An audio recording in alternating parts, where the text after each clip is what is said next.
sounds good. Yeah, Wild West. Yep. Okay.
We have a giant crowd here tonight, or this morning. Because I have a microphone, so it feels like karaoke, so I just said tonight. My name is Michael Davis, and I'm the president of the Northwest Plan Giving Roundtable, and I am so happy to be able to welcome everyone here this morning. This is an enormous crowd. We had over 80 registrations as of last night, and I know I've talked to a few people who just kind of made a game time decision this morning. So this is our annual joint meeting with AFP, and so we're so happy to be able to bring these two organizations together and have an opportunity to kind of network and trade ideas and collaborate in a way that we might not get to otherwise when we're doing our separate meetings during the year. So I want to give a quick 2-minute pitch for the Northwest Plan Giving Roundtable. The Roundtable's been around for decades at this point.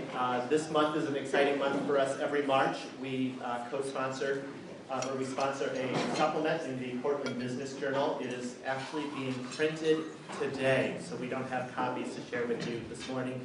We have 14 articles in it, so please look for it. Many people here who are members have authored either this year or in the past articles in the Portland Business Journal. We have a fantastic conference every September. For those of you who have your calendars with you on your phone or your daily planner or whatever it is on Tuesday. Other things that we offer are a fantastic mentoring program if you're new to the field or just kind of learn more about plant giving.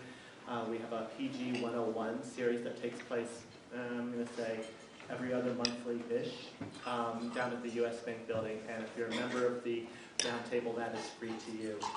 Our next meeting is in May on the 17th. So that's really our focus right now. I think at this point I'm going to hand it over to Amy, who's going to say a couple words on behalf of AFP. But otherwise, I just want to thank you all for coming. If you have questions about the Roundtable, please check out our website or come talk to me. And I would be remiss if I didn't say we are trying to boldly set foot into the 21st century. So we are working on our social media presence. We now have a LinkedIn group. We are 19 members strong so far, but it's only about 2 weeks old, so please look for us on a LinkedIn group. We're going to try and use it as a forum both to connect, trade ideas, and really use it as a tool to kind of reach out and network here in our community, not just here in Portland and Southwest Washington, but hopefully across Oregon as well. Amy. Thank you. My name is Amy Brown. I am the past president of our AFP chapter, and it's always exciting to have the joint meeting in March, so it's thank you for coming all together. I was not planning to speak this morning, and I'm a little concerned because our president's not here, so hopefully she's all right, but Cynthia Thompson is our president this year. And I just want to let you know that a couple of things. We all know how fortunate we are to live and work in this incredible community in Oregon and Southwest Washington. And I want to be sure that we recognize folks appropriately. Our chapter wants to be sure that we do. And nominations are open if you want the awards, which are coming up on November 7th, I believe is the right date. So great incentive to get a nomination in by the end of this month.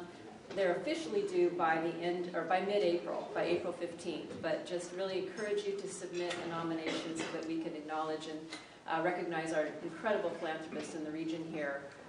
Beyond that, just really appreciate your being here. Our next program is, let's see, who's our program person? What's our next program? Metrics from the nonprofit institute. Great. Okay. We'll get information out through our website. So apologies for not having remarks, and hopefully again Tiffany is all right. But thanks for being here, and I'm going to turn it over, I think, to Pete.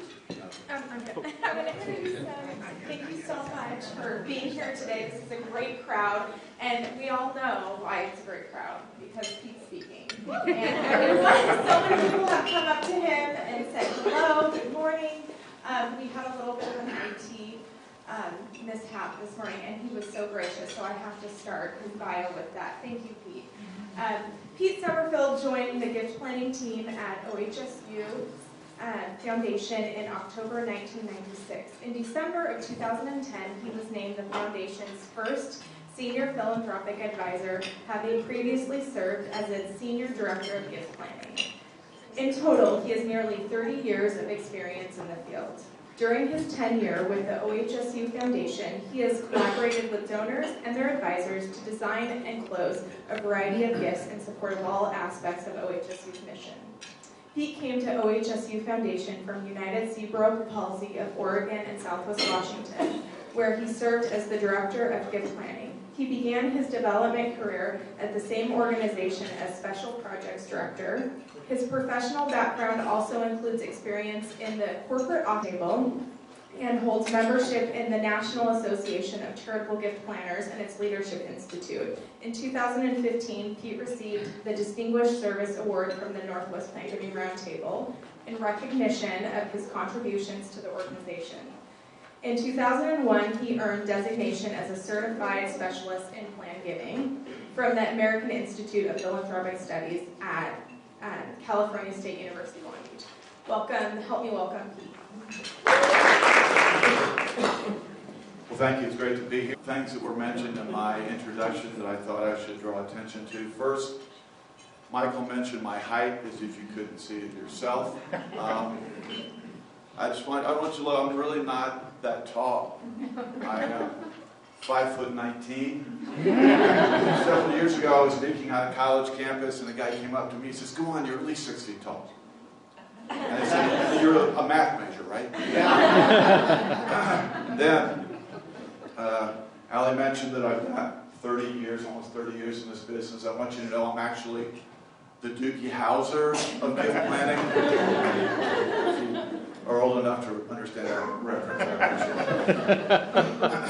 But it really is great to be here to be speaking to these two incredible groups. Given the group that is here, this audience, I am sure we will have a very lively and productive discussion of the issue at hand. But because I want to make sure that the conversation is lively, I am acknowledging that this is early. It is Friday, and although I understand the reason, with the lights going down, you currently serve in your response to these questions. Okay? First question.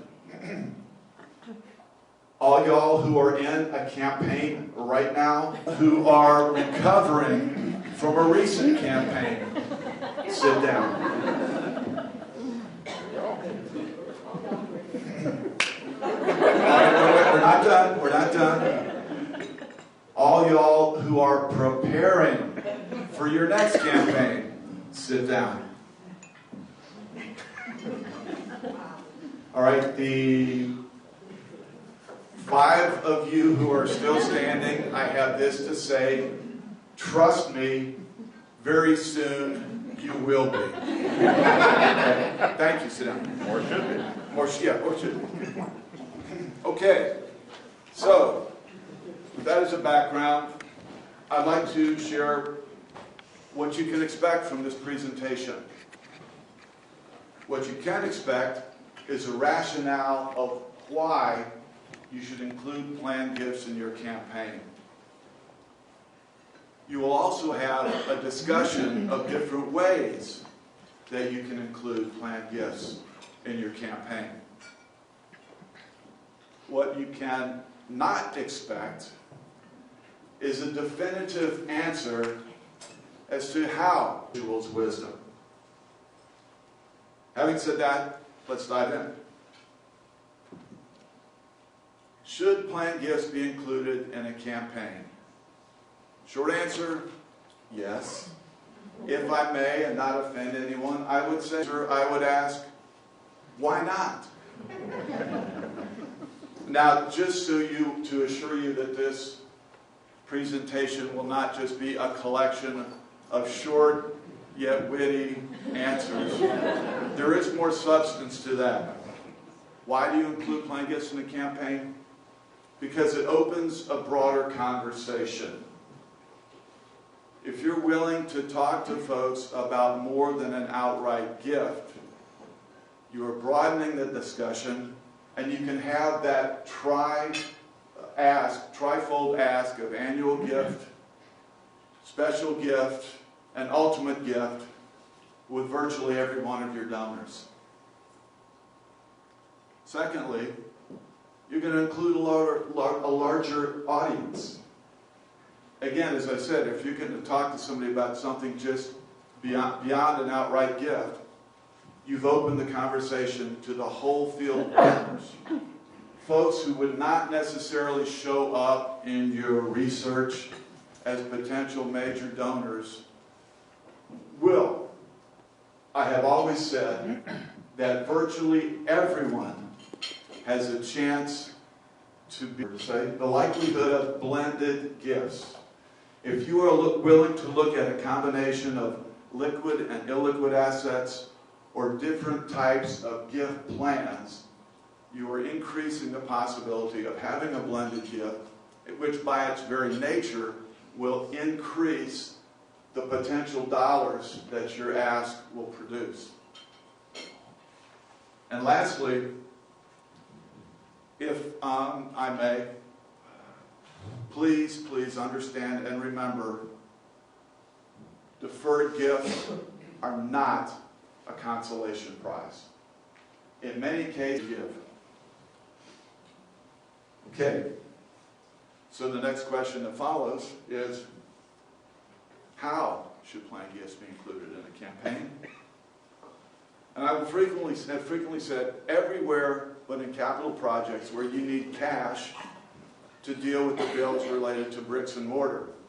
However, within the past 2 weeks, I was reading a discussion on Gift PL in which the question was raised, can you include deferred gifts in a capital campaign? And one, Kent Weimer of the Parkland Foundation in Dallas, Texas, sidebar, if that name sounds familiar, Parkland Hospital is where John Kennedy died. Be that as it may, what Mr. Weimer said is that our foundation will count deferred revocable gifts towards a capital campaign if the donor's life expectancy falls within the campaign period. Now, I'll let you mull on that for a while, but and projects through perpetuity. Beyond that, you can fund projects with long time horizons that are not in doubt, where you're going to need the money over a protracted period of time. Lastly, you can fund projects with a future start date. Basically what that means, if you know the dollars that you need out there are coming, that gives you confidence to move forward with the steps you have to do in between. So, still with me? No, not good. Here's the question of the hour. How should planned gifts be included and counted during a campaign? This will be the major part of our discussion, and let's define a few terms. And for the purposes we have today, the definitions are those offered by the National Association of Charitable Gift Planners in their 2000. Okay. First, counting and reporting. Counting is the numeric summary of activity, results, and progress towards goals. Reporting is the process of conveying to a lay audience clearly and transparently what has happened during the specific time frame, like the campaign. Second, accounting. Are there any of you here who are involved in the accounting at your associated organizations? Any? Bless you. It's because of people like you that we get to do what we do and not get in trouble, so thank you. Accounting is the process of keeping financial books based on a set of generally accepted guidelines and principles in order to valuation. This is a little more complex. It is the process of determining in today's dollars what a planned gift will accomplish when received and used for its intended charitable purpose. Valuation may be determined by any number of methods and may reflect any number of values. That's Pretty concrete, isn't it? Among these are net present value, the future purchasing value, or on some occasions something more substantive, like one gift to help generate others. Provide a comparison between outright gifts and deferred gifts. Even as a career gift planner, I will have to agree that all things being equal, an outright gift is always more valuable to an organization than a deferred gift. But the phrase that comes to mind, bird in the hand, two in the bush. Now granted, that's not equal, but you get the idea. I would go further to say that two in a bush is better than a poke in the eye with a sharp stick. In less colloquial terms, if an equivalent outright gift is not an option for a donor, then it is helpful to both the donor and the charity to consider, as mentioned, the relative value of a planned gift. Valuation is an essential component of helping donors and charities, and in particular those receiving and who will be using the dollars, the end result, as to understand, chooses to recognize its donors, and I would add parenthetically, reward its fundraisers.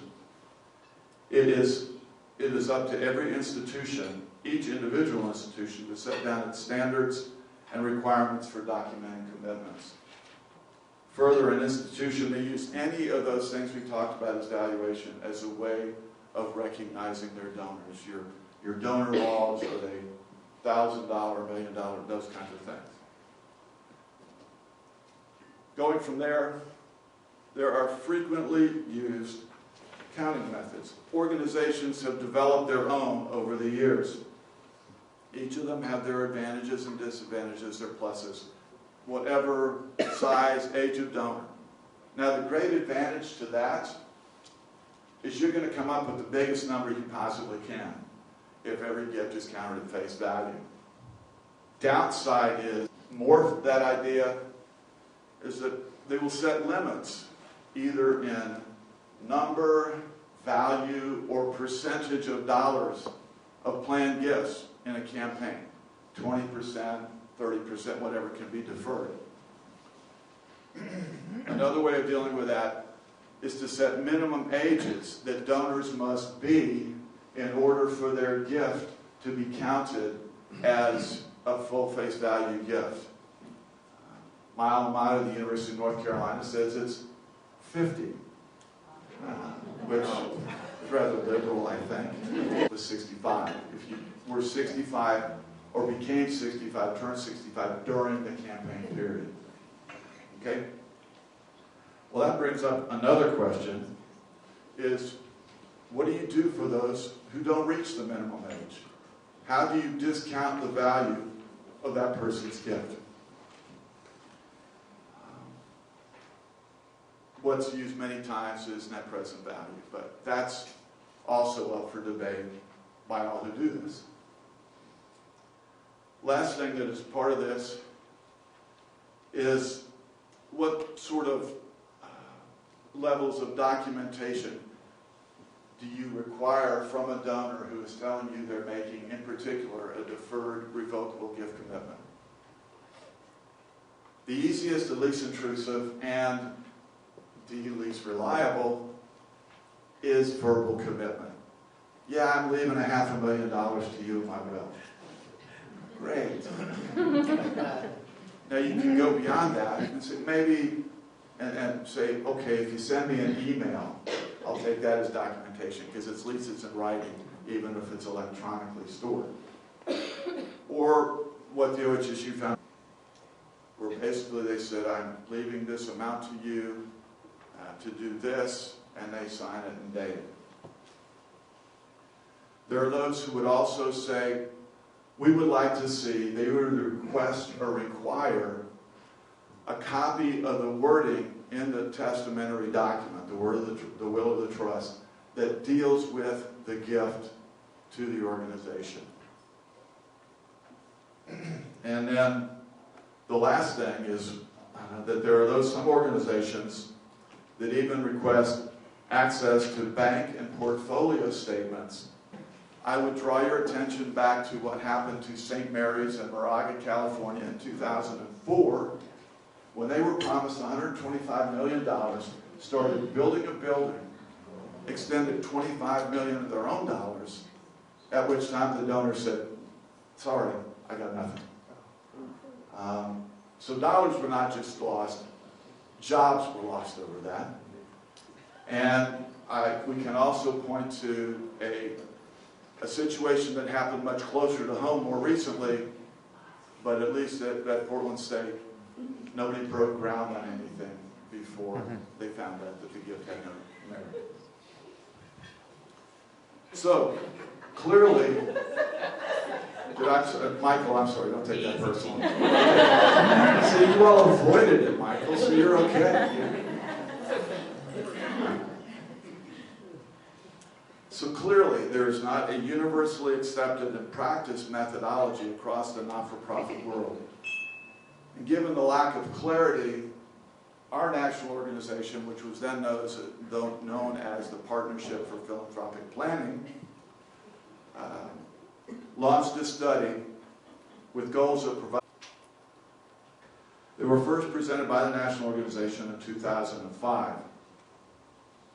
And in the document that introduced them, they said that fundraising campaigns, irrespective of duration, would be better structured, with more clear expectations, and more transparent in their reporting, and more truly comparable if they were to set 3 separate and complementary goals.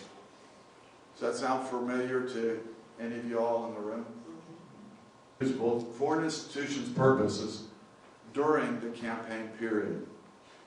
And for the purposes of this discussion, we'll include illiquid assets like real property, non-publicly traded stock, and also distributions from existing donor-advised funds. The second group is irrevocable deferred goal. That's for gifts committed during the campaign period, but usable to the organization at some point beyond the campaign period. And this includes, but is not limited to, charitable remainder trusts, charitable gift annuities, charitable lead trusts, life estate agreements, pooled income funds, and any newly created donor-advised funds. Third goal is for revocable gifts. That is for gifts solicited and committed during the campaign, but in which the donor retains the right to change the commitment or the beneficiary. 4 years later, PPP, in their second edition of guidelines, had this to say: to external constituencies. We encourage each organization to implement counting and reporting procedures that satisfy its needs for monitoring and communicating progress toward fundraising goals. The publication also noted endorsements by several organizations, including AFP, the Association for Philanthropic Counsel, and the National Capital Campaign Counting Guidelines Committee. Understandable. Not like my friends Tom and Ray Magliazzi from Car Talk and the Car Talk Puzzlers, where the point was obfuscation. I just wanted to say that word. Second, provide a mechanism for comparison. Let's be willing to talk apples to apples as opposed to apples to some sort of fruit basket turnover. Thirdly, take into account the considerations of the donor. I mean, if it were me, that would be first, because if the donor ain't happy, ain't nobody happy. Fourth, focus on counting and reporting, not valuation, accounting, and credit. Okay? 2 more. Recognize that IRS charitable deduction calculations were not created for the purpose of counting plan gifts. recognize that campaigns are usually finite and often with multi-year time frames. My thought there, yeah, well done. Sorry. All that being said, let's harken back to what was said earlier as an option with no clear guidelines as to whether and how they would be implemented. So there is no definitive answer. But I will tell you that our national organization is in the process of developing and conducting a survey to determine how many organizations, but there is really yet no information as to what impact those guidelines have had nationwide. Now, if I may, I'd like to take you from nationwide to a concrete local example. You recognize that guy? I mentioned the Night Cancer Challenge, and unless you are new to Portland or have been living under a rock for a while, you know to which I refer. But let me take you back to that moment. September 20th, 2013, at approximately 9:23 or 4 in the evening. There were about 300 of us who had gathered at the Nines, and we had a wonderful evening. Fabulous dinner, we'd heard inspirational speakers, and at this point, those in the audience were tapping their toes, waiting for the band whose legs you can see behind to strike up so that they could get out on the floor and shake their groove thing. At that point, this guy shows up at the front, ostensibly to introduce Dr. Brian Drucker, who is the head of the Night Cancer Institute, who was going to provide a few comments. Now, hopefully, I can get this to work. Help me. Helping you. Yeah, well, we got the first problem solved. How do I get the, there should be right around there, there should be something. No, right there. There. All right, this is what we heard. And you can't hear it. Well, darn.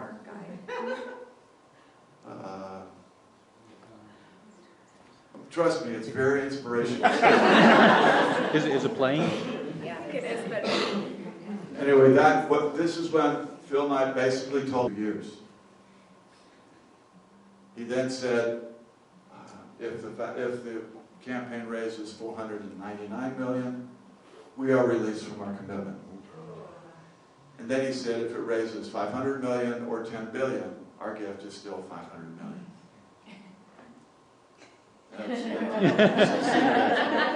I mean, it was like, when he said that, it was like the place went dead silent, like, wait, what? Did he really say that?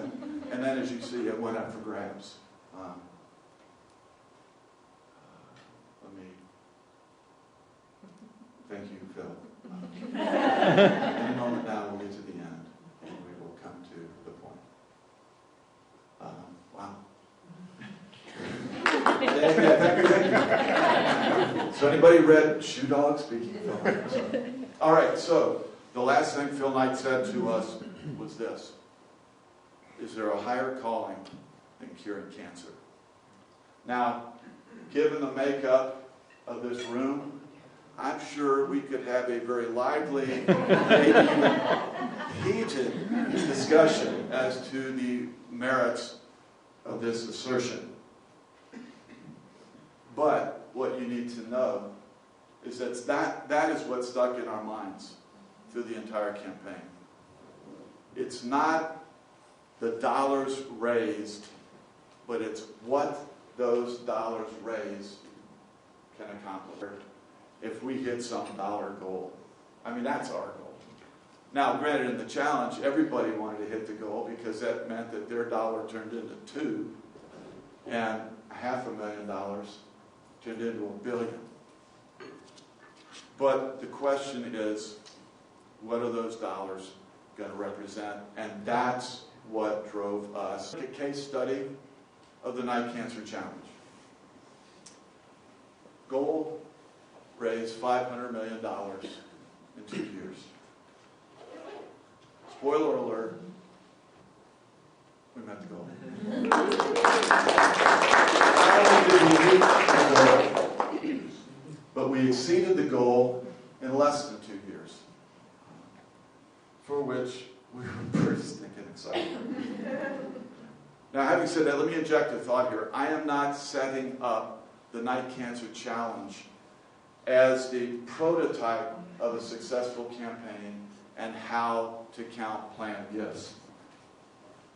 Now, I'm not saying that all y'all should do the same thing that we did, but this will simply serve as a springboard for the conversation that I trust will be the best part and the most helpful part of this presentation. So, what you might want to know is where those dollars come from. Well, fortunately for us, when Phil Knight issued the challenge, he also set the ground rules as to how it could be fulfilled.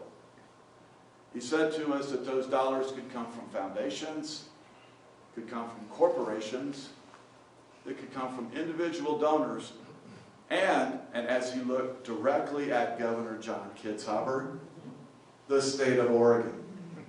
Now, for most of us in development, but when the boss says they are, you take him at his word, you go for it, and you make the ask. Now what this does is raises the question of, and this is the question we will address, and that is, who is your... So, having said that, let's talk for a couple of minutes. Let's break down where those $500 million came from. We'll go in reverse. Governmental sources were 41% of the campaign. And that's because the state of Oregon issued $200 million in bonds. And if you want to see what the $200 million in bonds accomplished, look at the northernmost building on the south waterfront, which is the Night Cancer Research Building. Foundations were 10%. If you do the math in your head, that's $50 million. That is included all kinds of private family foundations, but also a big thank you to the Oregon Community Foundation and the Murdoch Charitable Trust. Corporate giving was also very generous. That was 6%, again, doing the math. $30 million. We are thankful to Cambria, Hoffman Construction, many, many other corporations that added to that total. But what was interesting, we had to add another category because of the impact of others. Schools, community groups, service groups, and just kids. Added 1%. That's $5 million lemonade stands. But everybody wanted to be a part of seeing that goal met. All right, and now for the part that most of you all really care about, the breakdown of individual giving. And this is where we'll talk about the categories that we have already been addressing. Outright gifts and pledges. That's from people, already existing donor advised funds, and I include the campaign total. It's 15%, or about $75 million. Excuse me. Our deferred or revocable gifts, which included CRT, CGAs, and a pretty significant CLT, was 23%. That's $115 million. If you do the math, that's about 50% greater than the total we received from outright gifts and pledges. Finally, deferred revocable gifts, 4%, or about $20 million. And if you've done the math, that actually adds up to 100%, and 42% came from individual donors. Now, if I may, I'd like to take you through an anatomy of anonymous gift that fit into the second category and caused us to have to figure out what are we going to do with this gift. It was a charitable league unit trust. the unicorn of plan giving that everybody talks about and very few people, if any, ever see. But this unit trust, this lead unit trust, was funded with $20 million of Nike corporate stock. You could speculate that was from a really good friend of Phil Knight's. Somebody who Phil Knight had made very rich. The terms of the trust were 20 years with an 8% payout. And for those of you not familiar with how a lead trust works, and a lead unit trust, every year the trust is valued, the portfolio that is holding those assets, and 8% of it is paid out to us.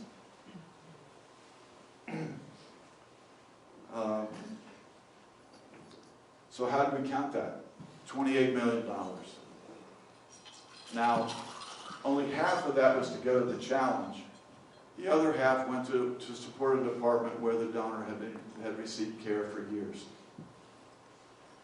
So that's one of the most significant. That was at the time the 5th largest gift the foundation had ever received. So it was a pretty stinking big deal. All right. Before we get to the conversation for continuing discussions and conclusions, I had to, well, I didn't really have to, but I really wanted to show you a photo of our heroine. I think you probably recognize that lady too. Gert Boyle, a retired chair of the board of Columbia Sportswear and the self-proclaimed one tough mother. Well, it was Gert's $100 million irrevocable testamentary commitment that allowed us to reach our goal in the way that we did. Gert had just turned 90 at the time that she made the pledge, and she is still going strong, having just celebrated her 95th birthday. And in the intervening years, Gert has not been idle. She has made good already on $60 million of her $100 million testamentary pledge. So, if I can I provide an update for the realized receipts of the planned gifts from the Night Cancer Challenge? As I just mentioned, Gert's $100 million has already resulted in $60 million in the door. So let me remind you, deferred donors do increase their annual giving. Second, the charitable lead trust, that $20 million gift that we valued at $28 million, as of today, the foundation has received $8 million. And if that trend continues, we will blow away the initial projections. But let me quickly add, that is a very big if. As for revocable gift commitments, it's kind of a good news, bad news thing. The good news is, of the deferred revocable gifts that have matured since the conclusion of the campaign, they have been realized at 115% of what was originally projected. Wow. The bad news, those deferred revocable gifts that have matured only represent 3 of the 38 commitments we received. And any mathematician would tell you that is not a significant statistical sample. Beyond that, $1 million plus pledge commitment, testimony commitment, turned very quickly into a $250,000 commitment because of a significant financial downturn experienced by the donor. And it was nice that they let us know that early on. But my point in all of this is, to use a somewhat technical term, counting and reporting planned gifts is a bit of a crapshoot. Or if you prefer, a mixed bag.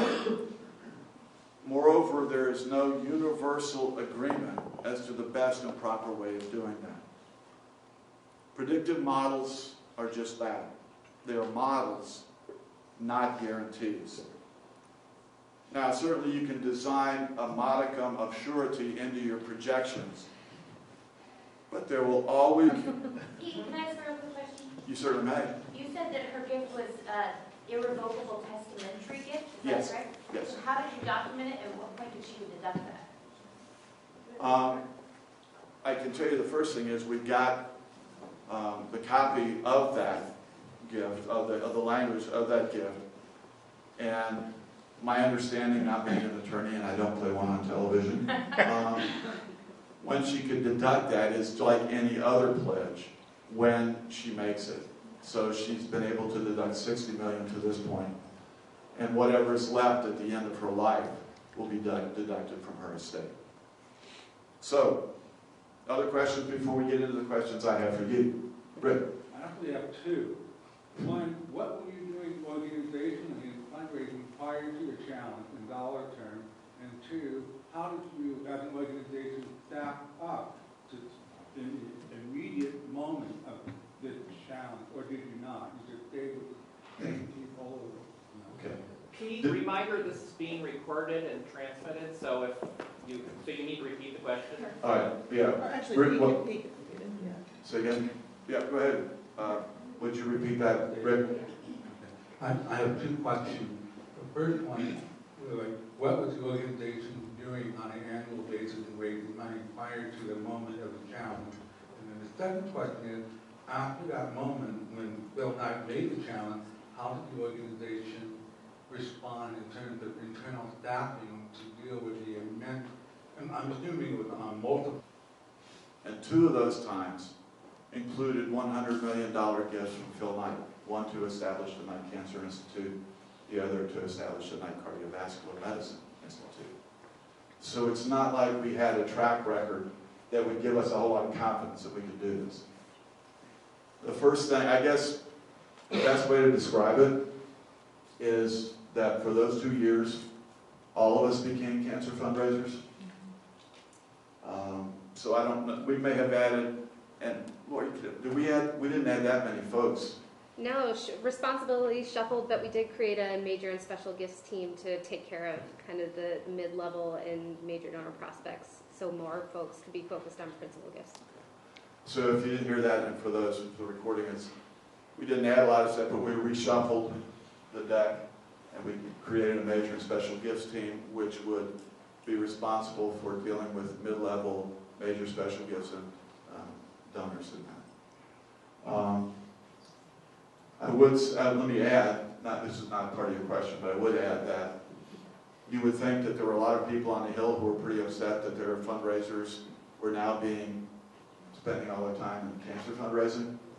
Well, there were, but in the 2 years of the campaign, the foundation generated more funds for all the rest of OHSU than it had in any other 2-year period in its history. So it was, what do we say about a rising tide lifting all boats? It really was true. Who's got the mic? Why don't you raise your hand for the next one, just before the next question, or the last question? Of your $1 billion campaign, how much were you going to allocate to any kind of endowment for the campaign?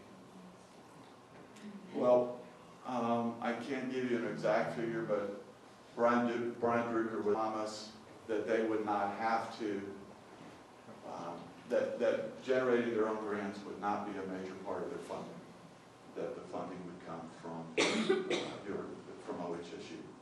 So percentage-wise, I'm sorry, I can't help you with that. Is there another? Shoot. Were there family members involved that you had to deal with? Yeah. Family, in what way? Children who wanted to allocate the funds differently. Self-interest. I didn't deal with that personally in my part of the campaign, but that's not to say it didn't happen. I mean, how could it not? That happens when you're just raising funds. Yes? So according to the guidelines, do they address whether you count for the campaign only newly inked deals, or can you take deferred, revocable, or irrevocable gifts that are already on the books and pile them into the campaign? Short answer, it all had to be new money. New money. And the only place where it was not is what I mentioned before, people who had made testamentary commitments that we didn't know about. And then we find that they're leaving $100,000 to cancer at OHSU. That was what you did for the night challenge, Yes. but in general, do the guidelines specify that? Not the PPP. No, I'm sorry, no, not the guidelines from the national organization. No. Okay. Now here are my questions for you that I hope you will respond to. Does your organization have a standard counting practice for plaintiffs and including them in a campaign? Are you currently operating in that way? 70 by... Oh, and, sorry, documents required. This should make y'all feel really good. We require a signed statement of intent. We, I should say, we respectfully request dispositive language. And we also ask for a note from their trusted advisor confirming their plan. Pretty safe. The rest, how about the rest of it? Here we go. Thank you. Willamette does basically the same thing as OSU with the exception of that last document, which I am very intrigued by. Can you get that down to Mike Lewis at the end there?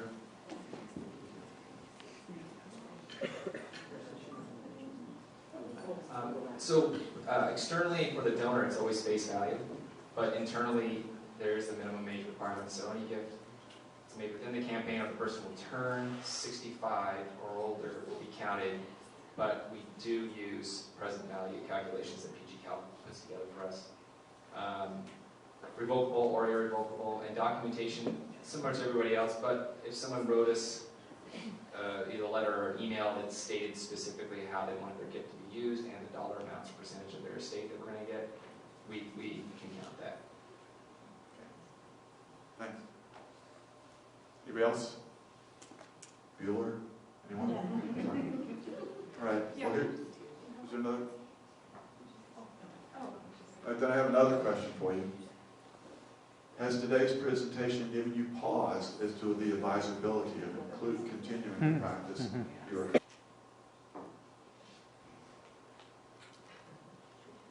I can understand why. Lastly, what steps do you need to, what is the best, what do you need to do to communicate to the appropriate constituencies that you're serving what you're doing and how you're counting their gifts?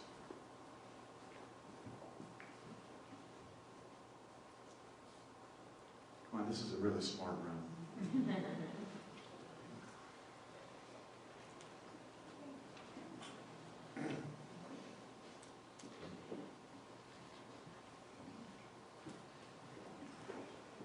James Sultan. I'm a consultant and I work with a lot of very small groups, and one of the first things I recommend to them if they don't have it in place already is that they and this involves some board education. I have them adopt a gift recognition policy, and I do recommend the guidelines. So I remind them, because sometimes they get very stuck on the rules and evaluation and how to do all of this. I remind them that it really, in most cases, doesn't cost them any more to recognize somebody at the $50,000 level than the $10,000 level. And why would you want to, not be more generous with your donors about how you recognize them if it's going to make them happier? Very true. As long as you use a standard way of doing that. And what, from their perspective, that donor has made a $50,000 gift. Because they wrote that check, or whatever they did to make the gift. I think he covered what I was going to say. So that must mean it's a pretty important point that somebody else was going to bring up. Okay. Anybody else? Thoughts? Well, I hope this has been helpful to you. You said it was pretty inspiring, but how much do you think we should use that as exemplary, as something that we should really say, well, in this campaign, this is what Yes. I mean, not bragging, but it was the largest ever challenge campaign in philanthropic history, which is pretty amazing, considering the size of the organization. One other thing, Pete, so when you were talking about counting the CLT, I thought that was really interesting because when I talk to clients about this, we usually talk about either face value or that projected percentage, right, of the present value. But it sounds like the 28 million was higher than the amount going in, so it sounds like you actually modeled it out and calculated what was anticipated. And I've never heard of doing that, but I think it's really an interesting way to do it. I don't know if you should talk a little bit more about how that decision was reached, or. Sure. First thing, if this had been a charitable was made, and it would have been the same throughout the period of trust. But because it was a unit trust, we had to do some investment assumptions, some cost assumptions, and Drew was the one who came up with those, and that was how we came up with that number. Which, as I think back on it, is I don't know how we came up with a number. Well, let me back up and say, if this had been just an annuity trust, the foundation would have received about $32 million. Well, not about, it would have received $32 million over the period of the trust. So we were anticipating that the corpus would decrease, that we would not be able to keep up with an 8% output in investment performance. Is this on? Well, yeah, it's certainly, it didn't just raise expectations, it raised them exponentially. And so we are living in a new set of expectations. And now granted, I mean, the positive side is you raise $500 million in 2 years, you feel pretty good about the work you've done. So there is that, but there is also all the things we talk about in a campaign, of donor fatigue, of staff fatigue, and all of that. But they're not, let me back up and say, they're not expecting us to raise $250 million every year. But the original figure we had set as a goal for yearly production has certainly increased. Hi Pete, thanks for this. It's a great presentation. My question is, of the 15% that were outright gifts, how many were blended? Wow, that's a very good question. Ended up being blended because she made outright gifts after she made the commitment. And that actually, beyond that, I don't know that I have a good answer for you. I certainly could find out, but off the top of my head, I don't know. It's a great question. Okay, one last question.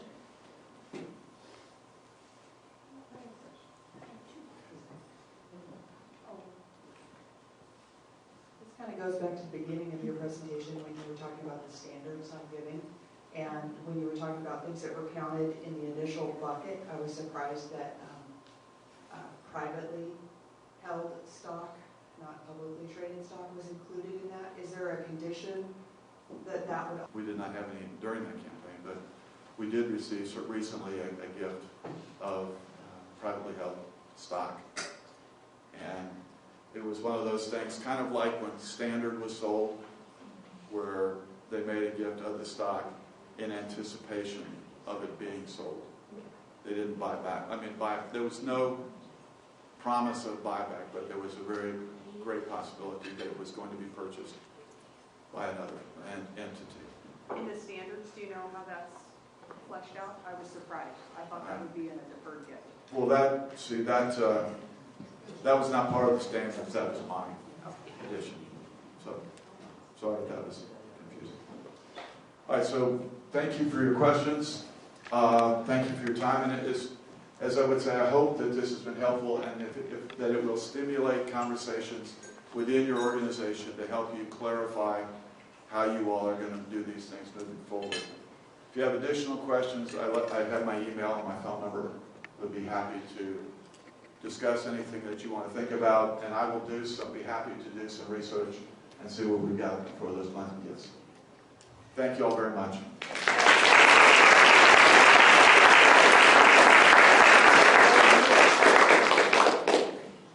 The Oregon Zoo, and he's going to have a very different presentation for us than counting than gifts.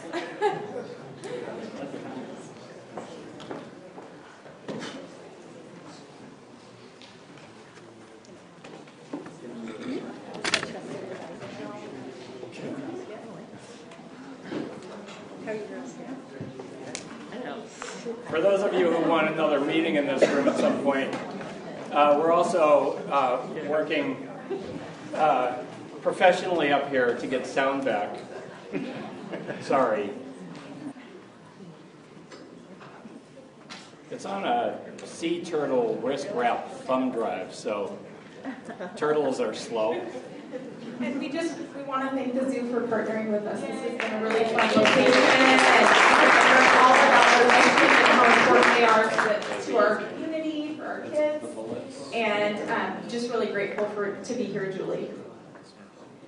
Thank you. Glad you're here.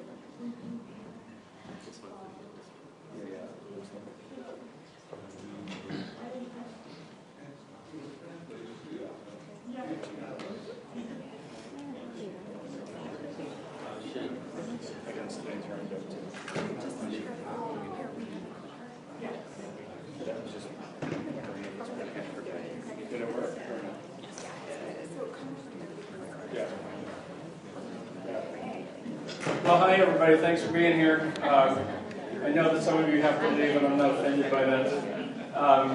I'm also going to just say I'm 5'10", but I do fit above this, and it turns out that those of us who are short and squat can also play sports. We just have to limit ourselves to lacrosse and skiing and watch basketball from afar. So we have this presentation that we give to Rotaries and donors and others, and we thought it would be interesting for you to see our mission-based presentation this morning.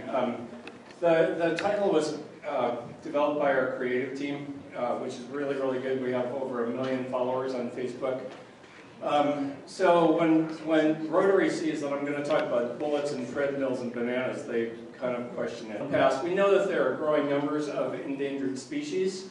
Since about the 19th century or so, the Industrial Revolution, and it's just getting worse.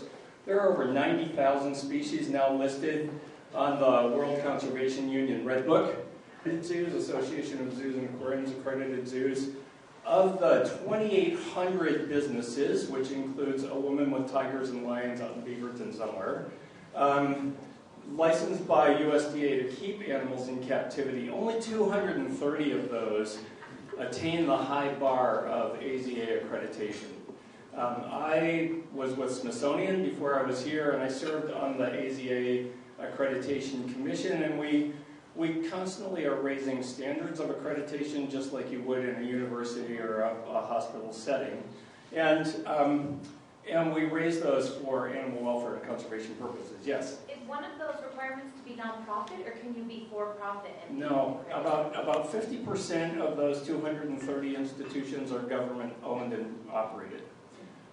Some are nonprofit, and some are, like SeaWorld, as a profit organization, so is Disney's Animal Kingdom. Some are nonprofit, like Lincoln Park Zoo, and some are blended. So we're blended, and I'll get into that. The foundation helps us with about 10% of our budget each year. Of those accredited institutions, we've crunched the numbers. We get over 183 million visitors a year. Your Oregon Zoo gets about 1.5 to 1.7 million of those physically on site. And we've participated in over 100 reintroduction programs, and collectively we're putting about $230 million a year into field conservation. So multiply that by 5, you get to the number 1 billion, which is an interesting number we're bandying about here today. And after the Nature Conservancy and the World Wildlife Fund. So going to bullets and treadmills and the power of a good banana. I want to talk about condors and polar bears and our commitment to Bornean tropical rainforests. Look, it says, we saw these vultures of the Columbia, right? They're one of the last relics of giant animals from the Pleistocene. They eat other giant animals. So buffalo, elk, marine mammals, and other huge, huge things. They were almost wiped out by the 1980s. There were 22 left in the state of California. Those were brought into captivity at the San Diego Zoo and Los Angeles Zoo. Oregon Zoo joined that consortium with the Peregrine Fund about 15 years ago, and now we have 500. There are 300 out in national parks like Pinnacles in California, 200 in zoos. We have about 40 animals. Just had a chick hatch yesterday, a little early, but she hatched. And that's in an off-exhibit facility down in Clackamas County. We're the second largest producer of condors, and our goal is to bring them back to the skies of Oregon in the next 5 to 10 years. So we have a three-legged stool. One is the production thing. I can talk about ugly chicks for, days probably. God. But they turn into beautiful, beautiful adults who are still threatened out there in the wild. They all have to be brought into captivity once a year to see if they have lead in their system from lead ammo. So, courtesy of the federal government and our Oregon Zoo Foundation, we fund a hunter educator, Leland Brown, who has reached out to tens of thousands of hunters in Oregon, and we have a tight association with Oregon Hunters Association, and we are trying to get voluntary. What happens to that little bullet when it's lead? You're seeing the results of a copper bullet going through a gel. It doesn't explode into micro pieces, but when it's a lead bullet, if any of you are hunters or have family who are hunters, it explodes into about 150 to 200 micro ammo in the state of Oregon, so that condors are safe when they're released out there. And then the third leg of our stool is to put condors on exhibit here so that people can appreciate the grandeur of this bird that probably should have been the national bird. I had a Boy Scout tell me last week, if you're going to have a scavenger as a national bird, you might as well have the biggest one, not the most beautiful one. Because bald eagles eat dead stuff, Okay, so treadmills, we've done a lot of work with polar bears. We're absolutely committed to polar bears. That's one of the reasons that I came here from Smithsonian. We've been working with polar bears for about 20 years. There's climate change. Their habitat is changing really rapidly. Arctic sea ice is disappearing. We have an open ocean up there this year for the first time in human history. And they're just not doing well. So we here have worked with U.S. Geological Survey, and we've done a lot of science here at Oregon Zoo that we're going to put on display in our new polar bear exhibit, like this radio collar that also had a motion sensor on it.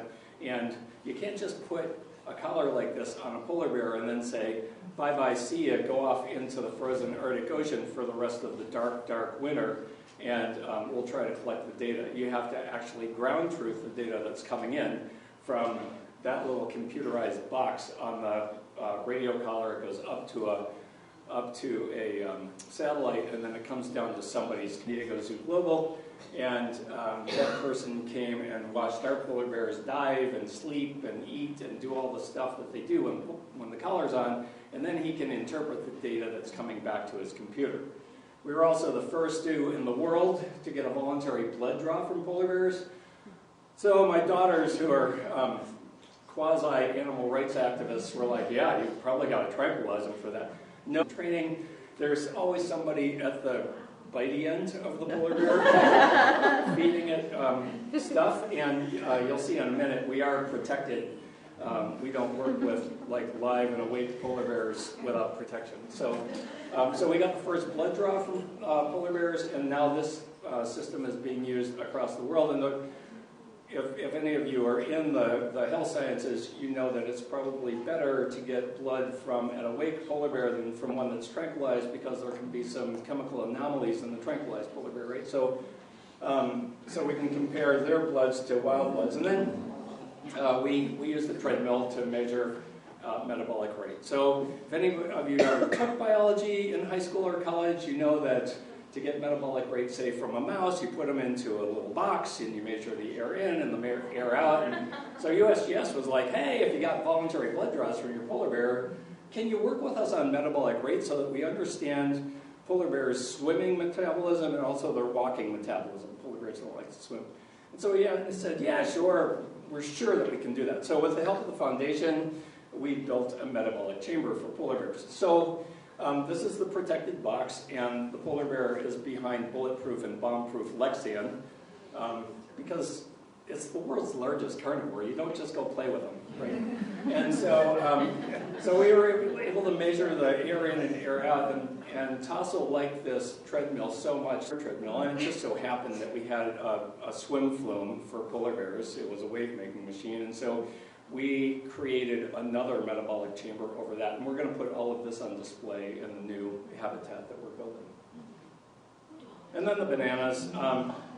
So you probably know we've got about 60 refugees from the wild. Bald eagles and some of our condors, black bears, mountain lions are orphaned because of the horrible palm oil crisis that's going on in Sumatra and Indonesia and Thailand.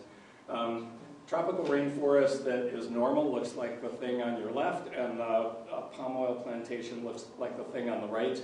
And the hard line, we use this picture very intentionally because that's what the line really looks like over in Borneo, over in Malaysia, over in Indonesia.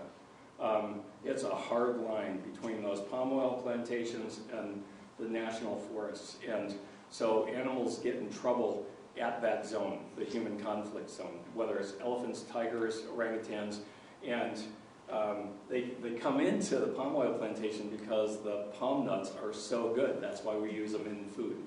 And so we're members of the Roundtable on Sustainable Palm Oil Production, and we do a lot of work, again, courtesy of the foundation. We have an Asian Elephant Endowment Fund that's about $1 million, spins off about $45,000 a year. We fund elephant rangers in the Wildlife Rescue Unit. We funded a young Malaysian woman to get her PhD in human-elephant conflict, and she now runs the ranger unit. And then we put some money into, so we have teams that go over there, and then their teams come over here, and we put some money into orangutans as well. So this is our team from this past year, who there are about 650 orangutans at this. And so, unfortunately, we have experience with TB at the human-animal interface, but fortunately, that means we know a lot about how to control TB transmission between people and animals. So we sent over boxes of gloves, boxes of masks, boxes of just clothing, and we taught them how to do positive reinforcement training with their orangutans so that they would take the TB medicine. Talk about just how we kind of talk to donors and others about our strategy. One of our principles is to make animal welfare a guiding principle and be leaders, be conservation leaders, be education leaders.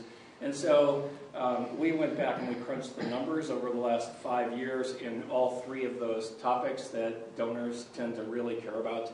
And so this is animal welfare by the numbers, and we support grad studies and things like that. Conservation by the numbers. This is how much field conservation that we're doing, and the biggest part of that number is condor conservation, because we send vets and keepers and stuff into the field, but we also do Oregon butterflies and turtles and things like that, and of course the elephants and the orangutans. And then education by the numbers, we've just got huge numbers of campers and volunteers and people that come through and are on site and get educated. And then we talk to people about our operating budget. The interesting thing is, I've been here for 3 years, and we used to have a logo that said, Oregon Zoo, a service of Metro. I'm sure Julie will talk about how our staff gets through that old phrase with donors. But just before I got here, we became an enterprise fund of Metro, which means we get 30% of our funding from Metro, and the rest we have to get through retail, admissions, and Oregon Zoo Foundation. So zoo-specific operating reserves that we can use for conservation. Of course, we had the public bond program, and so we're constantly improving our facilities, and the foundation has raised money against that bond. So we've leveraged a $125 million bond to be over $150 million through private donations and other ways. We've finished the vet medical center, penguin filtration, condors, elephant lands, polar bear. What you see if you go down into the zoo, if you have time today, is a big flat field before you get to the concert lawn. And on one side is polar bears, on the other side is primates. And so for polar bears, we'll be talking about climate change, for primates, palm oil. And then I just wanted to talk about our reach that donors really, really care about. So 1.5 million people on site, but we regularly beat San Diego Zoo and Monterey Bay Aquarium combined in our social media reach. So how many people have watched the Oregon Zoo videos online? So if it gets really, really boring, my team just goes, we ought to go with otter. And then I know that you've all watched those otters. So otters in the snow, otters in the water. So we've got a lot of followers, and it's a chocolate-covered vitamin. We talk about the cute stuff, and then we talk about the serious stuff on the inside of the chocolate. So that's it. Thanks. Thank you.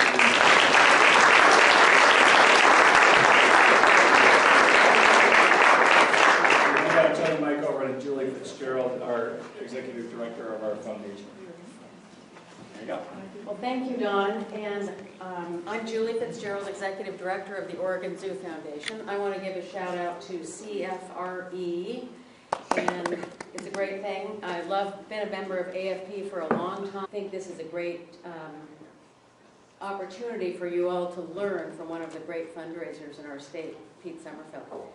So my colleague Charu Uppal, who's part of our fundraising team and runs our annual giving program and others, is working here with Nathan to get our sound working.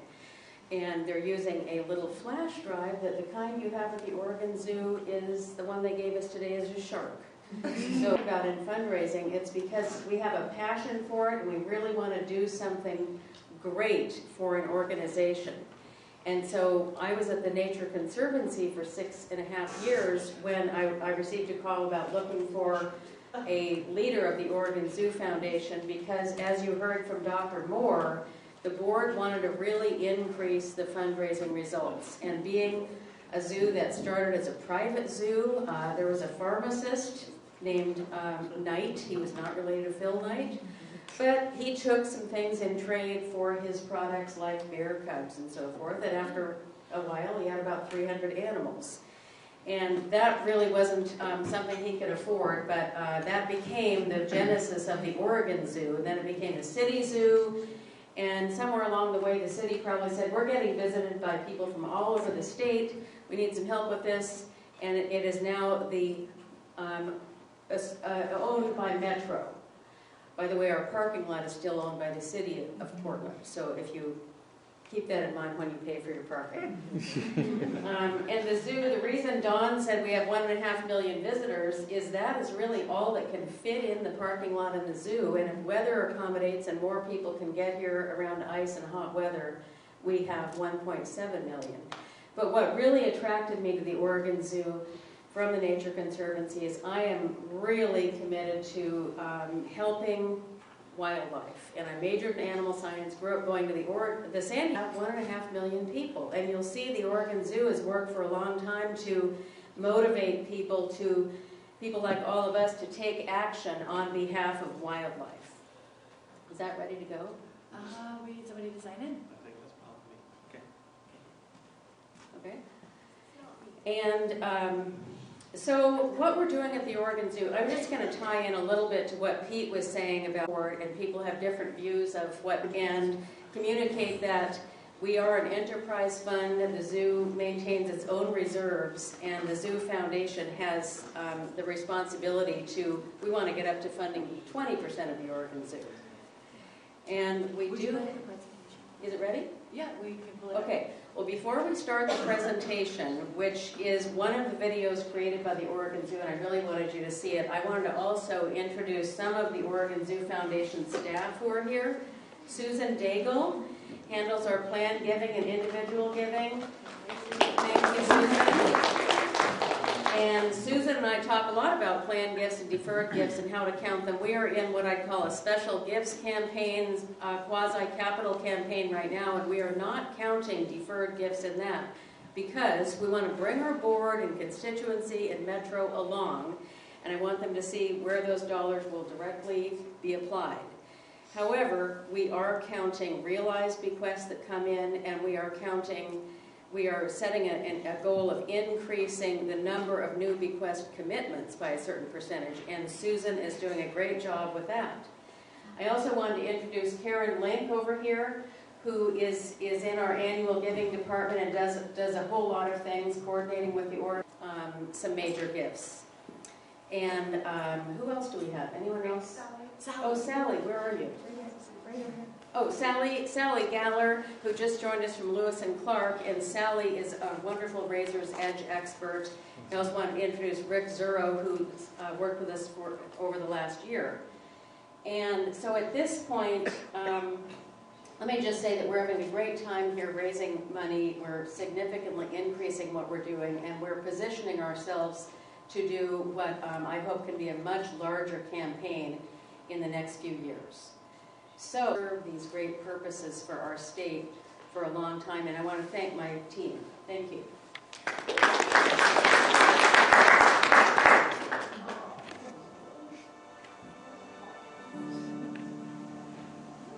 Basically, they're losing their forest.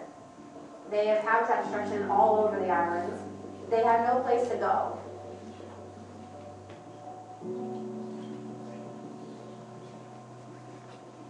Oftentimes the mothers are shot, the males are shot, and so that's why the Borneo Rangeland Survival Foundation gets the babies in. You don't ever get a baby unless the mother's been killed.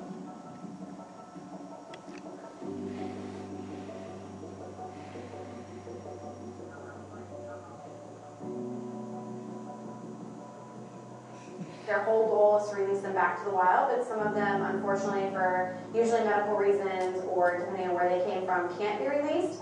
So those animals still need care.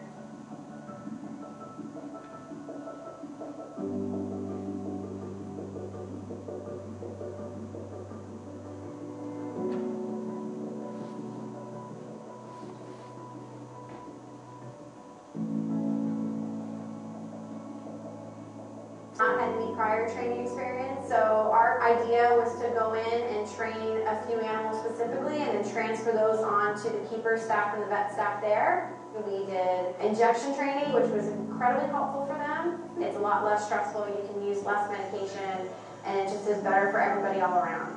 The vet techs particularly were probably the most excited about what we were doing. They had not been able to previously train these guys before, they just haven't had the time and weren't really sure where to start. To cooperate in whatever they needed to do. It's a really long drive to get them to real protected forest. I got to actually release the last one going out, which was very cool. Just incredibly surreal and heartwarming to be kind of in this world from afar and to work with the animals here, you know, to see us actually have an impact in Borneo, not only with the training that we did, but to be able to release them back to the wild, like, there's not much more that I could have asked for.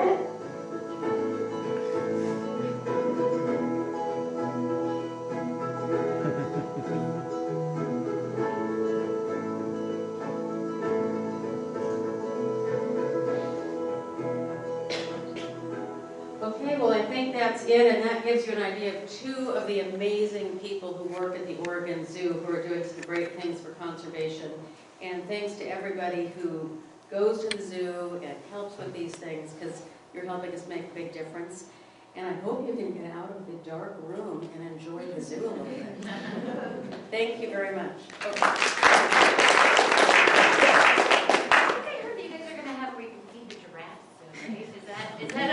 Yes, that is right. We are going to be able to feed the giraffe soon. We have what they call a giraffe encounter pavilion that was built, and it will open sometime before summer. Awesome.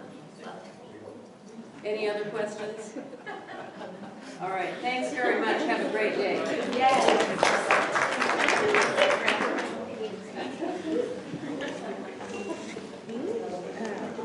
We have a non-functioning furnace.